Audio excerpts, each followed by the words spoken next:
હાલો, જય શ્રી કૃષ્ણ. યુટ્યુબ ચેનલમાં ગણેશા હોમ કિચનમાં આપણું હાર્દિક સ્વાગત છે. આજે આપણે બનાવીશું કાળા તલના લાડુ. અહીંયા મેં 250 કાળા તલ લીધા છે, ટોપરાનું છીણ લીધું છે અને બદામને કાજુ લીધેલા છે. આ લાડુ શિયાળામાં ખાવાથી હાડકાં મજબૂત થાય છે અને હેલ્ધી પણ છે અને ડાયાબિટીસના દર્દી પણ ખાઈ શકે છે. આને આપણે સૌ પ્રથમ રોસ્ટ કરીશું. ગેસ ઉપર એક મેં પેન મૂકેલી છે, એમાં આપણે તલ ઉમેરીશું.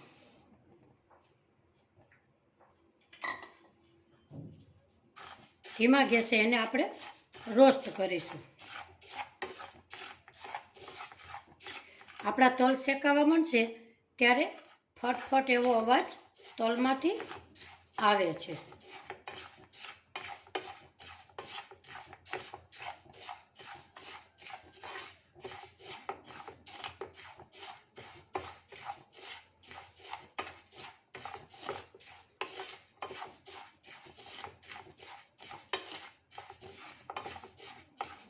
નાના બાળકોને આ તલના લાડુ ખવડાવો તો હેલ્ધી છે.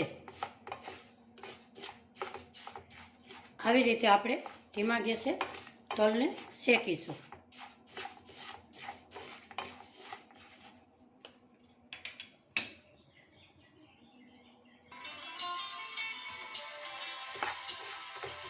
આ તલના લાડુ આપણે ગોળ નથી ઉમેરવાના અને ખાંડ પણ નથી ઉમેરવાના. આપણે એ લાડુ બનાવીશું.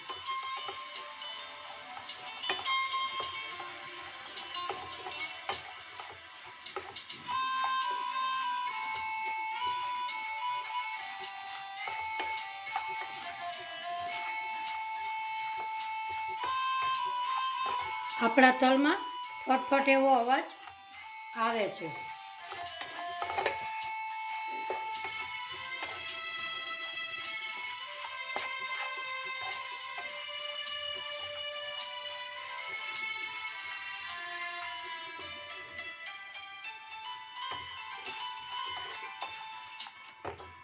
આપણા તલ શેકાઈ ગયા છે. આપણે હવે એક થાળીમાં ઠરવા માટે કાઢીશું. આપણે એને 2 મિનિટ ઠરવા દેશું. સૌ પ્રથમ આપણે મિક્સર જાર લીધી છે, એમાં આપણે બદામને કાજુ લીધા છે એ પીસી લેશું. આપણા બદામને કાજુ પીસાઈ ગયા છે. આપણે એક બાઉલમાં કાઢી લઈએ.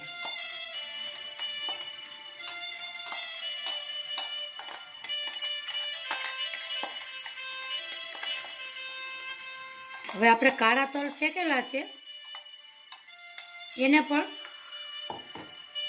પીસી લેશું અધકચરા.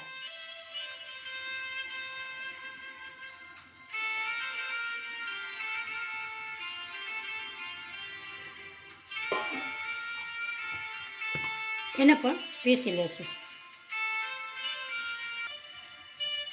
આપણા તલ પીસાઈ ગયા છે. આપણે હવે એક બાઉલમાં બધું મિક્સ કરીશું.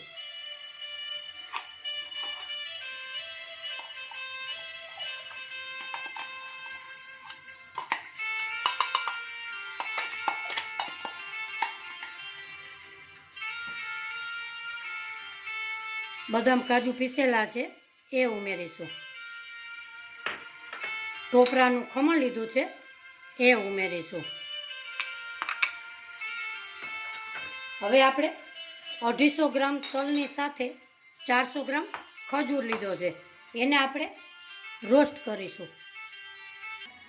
અહીંયા આપણે એક પેન લીધેલી છે, એમાં આપણે 2 ચમચી ઘી ઉમેરીશું.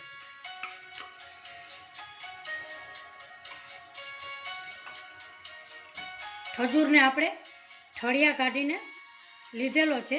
હવે આપણે આમાં રોસ્ટ કરીશું.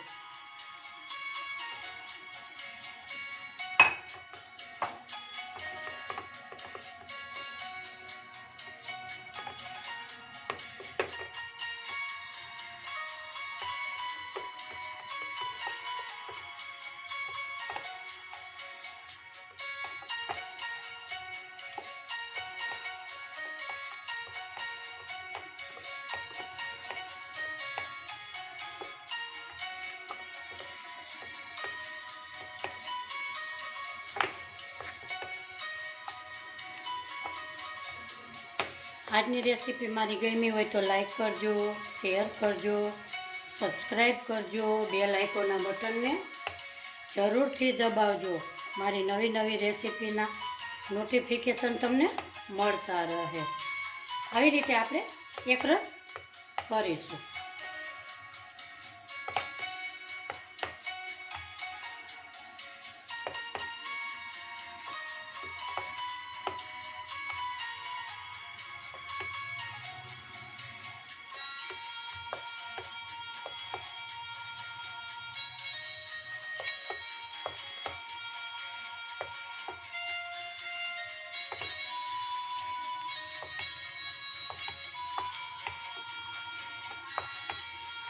આપણો ખજૂર એકદમ સરસ રોસ્ટ થઈ ગયો છે.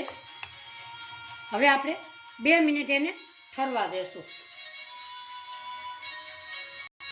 હવે આપણો ખજૂર એકદમ ઠરી ગયો છે. હવે આપણે મિશ્રણમાં ભેળવીશું.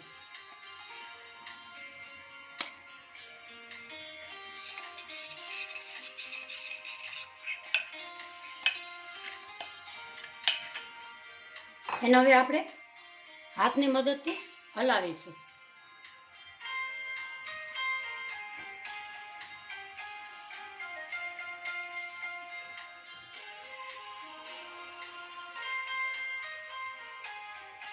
આપણે લોટ બાંધીએ એવી રીતે મસળીઓને બાંધીશું.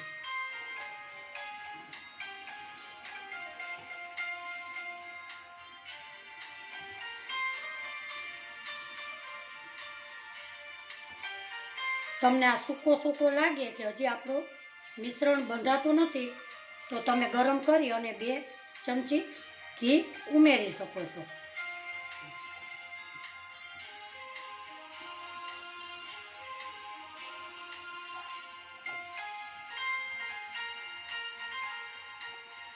આવી રીતે લોટની જેમ આપણે મસળી અને બધું ભેગું કરીશું.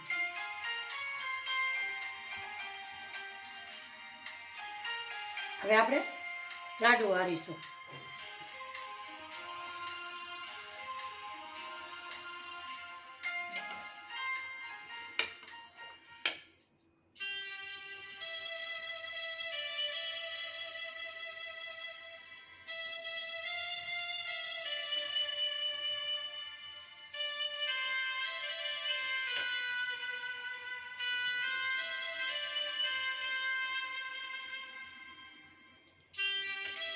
આવી રીતે આપણે બધાય લાડુ વારી લઈએ.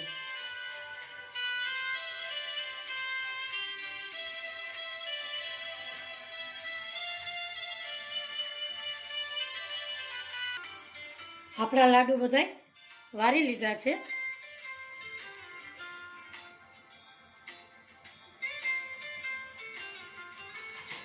આજની મારી રેસીપી તમને ગમી હોય તો કોમેન્ટ બોક્સમાં જરૂરથી જણાવજો. ફરી મળીશું નવી રેસીપીમાં. આવજો. જય શ્રી કૃષ્ણ.